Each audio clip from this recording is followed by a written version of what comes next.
Hello दोस्तों, स्वागत है आपका हमारे चैनल ट्रिक्स एंड ट्यूटोरियल में। दोस्तों, आज हम फ़्लिपकार्ट की नई रिटर्न पॉलिसी के बारे में बात करेंगे, जिसके अंदर फ़्लिपकार्ट ने अपनी जो रिटर्न पॉलिसी है वो नई रिटर्न पॉलिसी लॉन्च की है, जिसमें अगर किसी सेलर का रिटर्न परसेंटेज नॉर्मल रहता है, उसका रिटर्न लो रहता है, तो उसको एक फ़्लैट फ़ी जो है 130 रुपीज़ चार्ज होगा। लेकिन अगर किसी सेलर का रिटर्न परसेंटेज हाई रहता है, हाई रिटर्न रहता है और उसका जो वर्टिकल है उसके बेंचमार्क से ज़्यादा होता है, तो जो है सेलर को 260 rupees fix flat return charge लगेगा। तो ये जो पॉलिसी है इसके बारे में हमें कहाँ से देखना है, कौन से प्रोडक्ट के ऊपर हमारा जो है 260 रुपीज़ रिटर्न का फ्लैट फी लगेगा, उसके बारे में आज की वीडियो में हम आपको बताएंगे।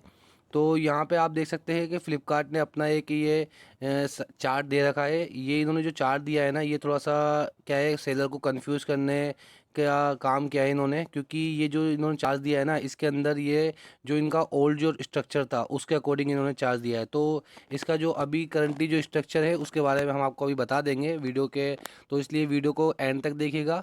और अगर आपको वीडियो पसंद आए तो वीडियो को लाइक और चैनल को सब्सक्राइब करना ना भूलिएगा, क्योंकि हम इसी तरीके से ई कॉमर्स से रिलेटेड वीडियोज़ आपके लिए लाते रहते हैं। तो आइए सबसे पहले हम देखते हैं कि हमें किस तरीके से जानना है कि हमारे कौन से प्रोडक्ट के ऊपर हमारा जो है रिटर्न शिपिंग फ़ी ज़्यादा लगेगा। तो आइए अब हम जानते हैं कि हमारे कौन से जो प्रोडक्ट्स हैं उनके ऊपर हमारा जो 260 रुपीज़ फ्लैट चार्ज लगेगा। तो ये जो हमारे वर्टिकल्स है, आप जिस भी वर्टिकल्स में काम करते हो, जिस भी वर्टिकल्स पे आप सेल करते हो, तो उसका एक मिनिमम बेंचमार्क परसेंटेज होता है।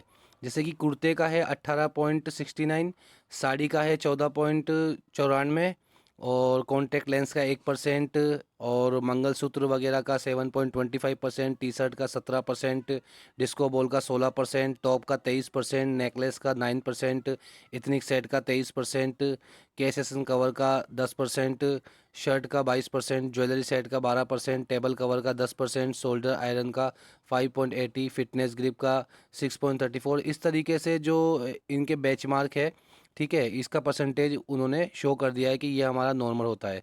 तो हमें क्या है, किस तरीके से देखना है कि हमारा कौन सा जो प्रोडक्ट है उसके ऊपर हमारे को फ्लैट 260 रुपीज़ रिटर्न चार्ज लगेगा।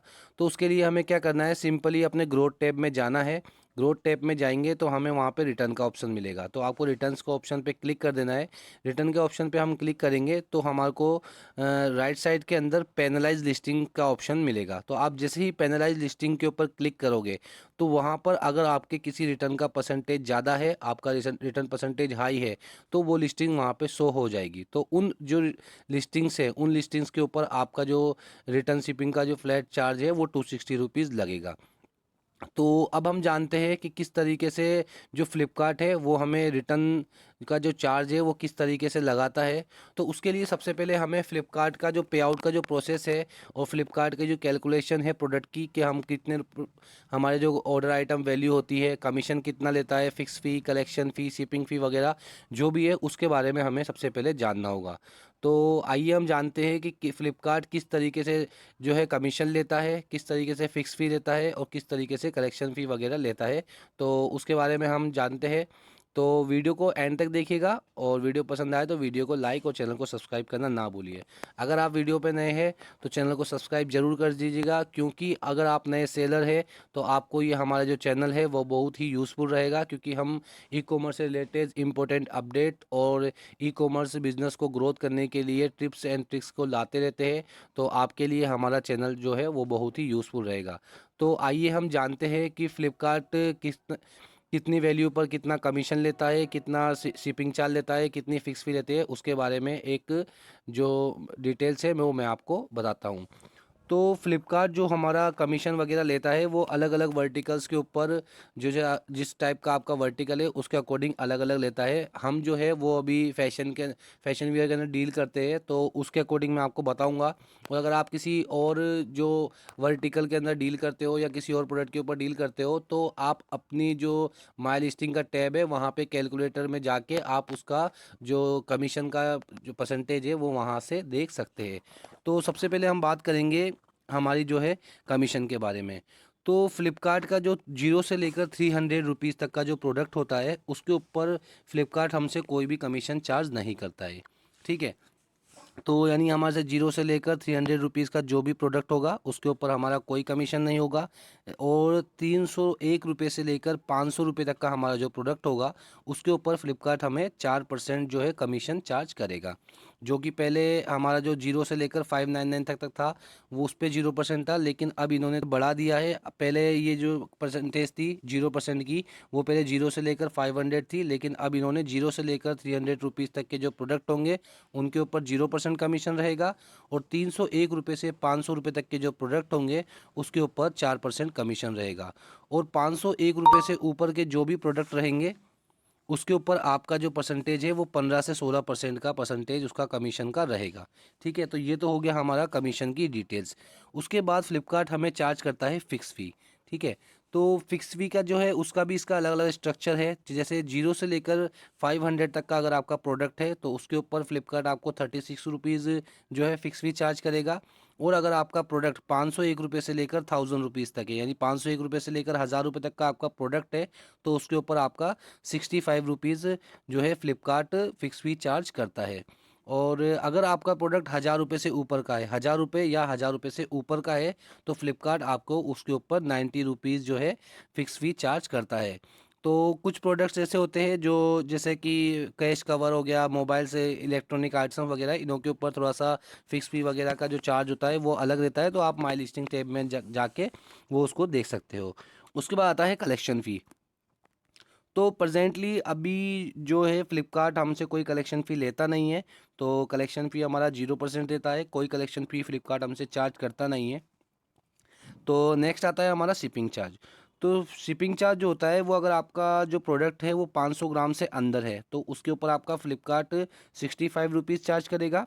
और 500 रुपये से अगर 1 किलो तक का आपका प्रोडक्ट है तो उसके ऊपर 85 रुपीज़ चार्ज करेगा। और अगर आपका प्रोडक्ट हज़ार ग्राम यानी कि 1 किलो से ऊपर है तो 1 किलो के बाद यानी 1 किलो तक का तो आपका 85 रुपीज़ चार्ज करेगा। और 1 किलो के बाद हर 500 ग्राम के ऊपर वो 15 रुपये शिपिंग चार्ज आपके ऐड करेगा। यानी अगर आपका प्रोडक्ट 1200 ग्राम का होता है या फिर 1 किलो से थोड़ा सा ऊपर होता है, 10-20 ग्राम भी अगर ऊपर होता है, तो आपका 85 रुपीज़ तो वो चार्ज होगा ही। उसके अलावा 15 रुपीज़ 500 ग्राम के ऐड हो जाएंगे, यानी आपका 100 रुपीज़ जिसका शिपिंग चार्ज हो जाएगा। तो इस तरीके से फ्लिपकार्ट अपना शिपिंग चार्ज कैलकुलेशन करता है। तो ये जो भी अभी मैंने आपको जो कमीशन, फिक्स फ़ी और शिपिंग चार्ज की डिटेल बताई है, तो उसके अंदर जो ये टोटल होता है उसके ऊपर भी 18% आपका जो है जीएसटी इसमें ऐड होता है। यानी कमीशन, फिक्स फ़ी और जो शिपिंग चार्ज है उसके ऊपर 18% आपका जीएसटी वो ऐड होगा। तो ये था अभी हमारा जो फ्लिपकार्ट का जो प्रोडक्ट का प्राइस का ब्रेकडाउन। तो इसके अकॉर्डिंग आपकी जो भी प्राइस है वो आप इस तरीके से कैलकुलेट करके आप अपनी प्रोडक्ट का पे आउट निकाल सकते हैं। ठीक है, तो ये तो था हमारा पे आउट की डिटेल। अब हम जानते हैं कि फ्लिपकार्ट हमें किस तरीके से रिटर्न चार्ज चार्ज करता है। तो अभी आपने देखा है कि हमने एक रिवर्स शिपिंग की फ़ी का जो इन्होंने स्ट्रक्चर दे रखा है, एक शीट दे रखी है, तो इस तरीके से जो है कैलकुलेशन अभी नहीं हो रहा है। तो इसके ऊपर हमें ध्यान नहीं देना है। आपके पास भी ये नोटिफिकेशन आई होगी सेलर लर्निंग सेंटर के अंदर। तो हमें जो इसने जो कैलकुलेशन दे रखा है इसके उन्होंने फ़िक्स फ़ी भी कम लगाई है, हमें कलेक्शन फ़ी भी लगा दी है, शिपिंग फ़ी भी इसने कम लगाई है। तो ये जो है ना ये इस तरीके का नहीं लगता है। ठीक है, तो उसके लिए हमें जानना है। तो अगर उसके लिए हमें जानना है कि फ़्लिपकार्ट हमें अभी किस तरीके से रिटर्न शिपिंग फ़ी चार्ज कर रहा है, तो उसके लिए हम अपने पोर्टल पे जाते हैं। तो मैं आपको अपना पोर्टल दिखा देता हूँ। तो दोस्तों मैंने अपना एक प्रोडक्ट है वो प्रोडक्ट को ओपन कर रखा है जिसकी मेरी ऑर्डर वैल्यू है 359 रुपीज़। ठीक है, तो ये प्रोडक्ट मेरा रिटर्न आया है कस्टमर से। तो इसके जो 359 है तो 359 रुपीज़ वैसे ही माइनस हो चुके हैं, तो ये तो बराबर हो जाता है। उसके बाद में जो मार्केट प्लेस फ़ी यानी हमारे जो कमीशन, फ़िक्स फ़ी और शिपिंग फ़ी जो लगती है वो हमारी इसके अंदर माइनस होती है। तो जब फ्लिपकार्ट से हमारा कोई प्रोडक्ट कस्टमर रिटर्न आता है तो फ्लिपकार्ट जो कमीशन का चार्ज है वो हमसे नहीं लेता है। वो हमसे क्या काटता है, जैसे अभी हमारा जो प्रोडक्ट है ये हमारा 500 के अंदर है तो 36 रुपीज़ हमारा इसका फ़िक्स फ़ी था। ठीक है, तो रिटर्न जब आएगा तो वो उसका जो टोटल ऑर्डर वैल्यू रहेगी वो तो माइनस कर ही देगा। उसके अलावा 36 रुपीज़ इसने हमारा फिक्स फी चार्ज कर दिया है, और 65 रुपीज़ हमारा इसका जो वेट था वो हमारा 500 ग्राम के अंदर था, तो 65 रुपीज़ इसका है ना शिपिंग फ़ी जो है चार्ज किया है। अब रिवर्स शिपिंग फ़ी यानी प्रोडक्ट कस्टमर के पास पहुंचा, कस्टमर से पहुंचने के बाद में वापस हमारे पास में आया, तो उसका इसने 29 रुपीज़ शिपिंग रिवर्स शिपिंग फ़ी हमसे चार्ज किया है। तो हमारा जो रिटर्न का जो चार्ज लगा है वो लगा है 153 रुपये 40 पैसे, जिसके अंदर 23 रुपये GST के भी इसमें ऐड हो गए हैं। जो हमारी फिक्स फ़ी, रिटर्न शिपिंग फ़ी और फॉरवर्ड शिपिंग फ़ी जो लगी है उसका 18% GST 23 रुपये 40 पैसे जो भी है वो ऐड करके इसने हमारे को -153.4 ये जो है हमारा बैंक सेटलमेंट होता है, यानी ये हमारे अकाउंट में से माइनस हो जाते हैं। तो इस तरीके से फ्लिपकार्ट जो है वो अपना रिटर्न चार्ज करता है। बट इसके अंदर एक चीज़ और है गाइज, अगर आपका प्रोडक्ट का वॉल्यूमेट्रिक वेट अगर ठीक है तो आपका ये जो फॉरवर्ड शिपिंग फ़ी 65 और रिवर्स शिपिंग फ़ी 29 लगता है। बट अगर आपके प्रोडक्ट का वॉल्यूमेट्रिक वेट अगर ज़्यादा होता है, क्योंकि फ्लिपकार्ट क्या करता है आपके प्रोडक्ट की जो एक्चुअल वैल्यू है वो और आपके वॉल्यूमेट्रिक वेट यानी जो आपने लिस्टिंग के टाइम पे जो प्रोडक्ट का डायमेंशन दिया है उसके अकॉर्डिंग एक वॉल्यूमेट्रिक वेट जो है वो कैलकुलेट होता है। अगर उन दोनों में से जो भी ज़्यादा होता है उसके अकॉर्डिंग फ्लिपकार्ट आपको जो है वेट का जो चार्ज है शिपिंग चार्ज वो चार्ज करता है। तो फ्लिपकार्ट का वॉल्यूमेट्रिक वेट किस तरीके से हमें डालना है ताकि हमारा प्रोडक्ट है वो अंडर हमारे जो प्रोडक्ट का वेट है उसके अंदर ही रहे, तो उसके लिए हमने डिस्क्रिप्शन के अंदर लिंक दे दिया है। हमने उस वीडियो के अंदर तरीके से बताया है कि किस तरीके से आप अपने प्रोडक्ट का वॉल्यूमेट्रिक वेट कैलकुलेट कर सकते हैं। तो आप डिस्क्रिप्शन में जाके हमारे वो वीडियो देख सकते हैं और अपने प्रोडक्ट का वॉल्यूमेट्रिक वेट कैलकुलेट कर सकते हैं। तो क्योंकि अगर आपका वॉल्यूमेट्रिक वेट ठीक रहेगा तो आपके जो है ज़्यादा चार्जेस नहीं लगेंगे। लेकिन अगर आपके प्रोडक्ट का वॉल्यूमेट्रिक वेट ज़्यादा रहता है तो आपको ज़्यादा शिपिंग चार्ज पे करना पड़ सकता है, जिसके अंदर अगर वो प्रोडक्ट आपका रिटर्न आता है तो आपको और भी ज़्यादा लॉस होगा। जहां आपके जो अभी हमारे मार्केट प्लेस फ़ी 130 रुपये है वो आपकी 200 रुपये से ऊपर भी जा सकती है, क्योंकि आपका रिटर्न शिपिंग फ़ी में भी चार्ज बढ़ जाएगा और फॉरवर्ड शिपिंग में भी चार्ज बढ़ जाएगा, तो आपको बहुत ही ज़्यादा लॉस हो जाएगा। इसलिए हमेशा जब भी आप अपने प्रोडक्ट की लिस्टिंग करें तो अपने प्रोडक्ट का वॉल्यूमेट्रिक वेट ज़रूर कैलकुलेट कर ले।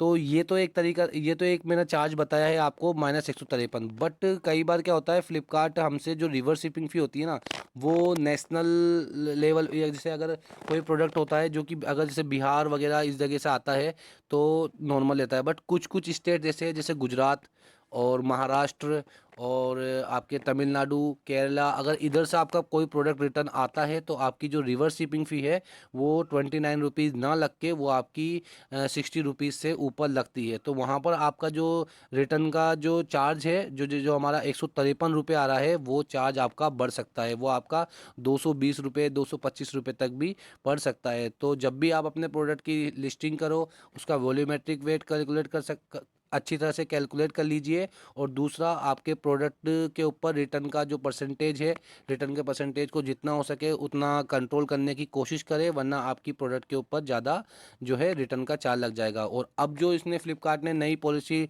लागू की है जिसके अंदर आपको फ्लैट 260 रुपीज़ चार्ज लगेगा।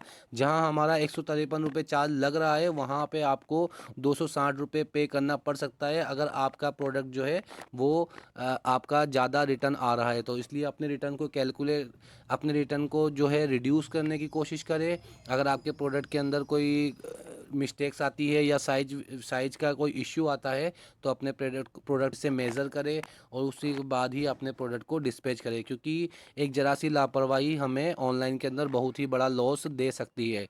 तो आज का वीडियो हमारा यही था। अगर आपको वीडियो पसंद आया हो तो वीडियो को लाइक और चैनल को सब्सक्राइब करना ना भूलिएगा, और अगर आप वीडियो पर नए हैं तो चैनल को सब्सक्राइब करना ना भूलिएगा। तो हमारा जो चैनल रहेगा उसके अंदर आपको पूरी डिटेल सही तरीके से एक एक चीज़ आपको जो है वो बारीकी से हमारे चैनल पे आपको समझाई जाती है। तो इसीलिए आपको लिए हमारा जो चैनल है वो बहुत ही यूज़फुल रहेगा। तो एक बार हमारे चैनल को सब्सक्राइब कीजिए। तो गाइज़ आज का वीडियो हमारा यही था। वीडियो में एंड तक बने रहने के लिए आपका शुक्रिया। आपका दिन शुभ हो। Thank you.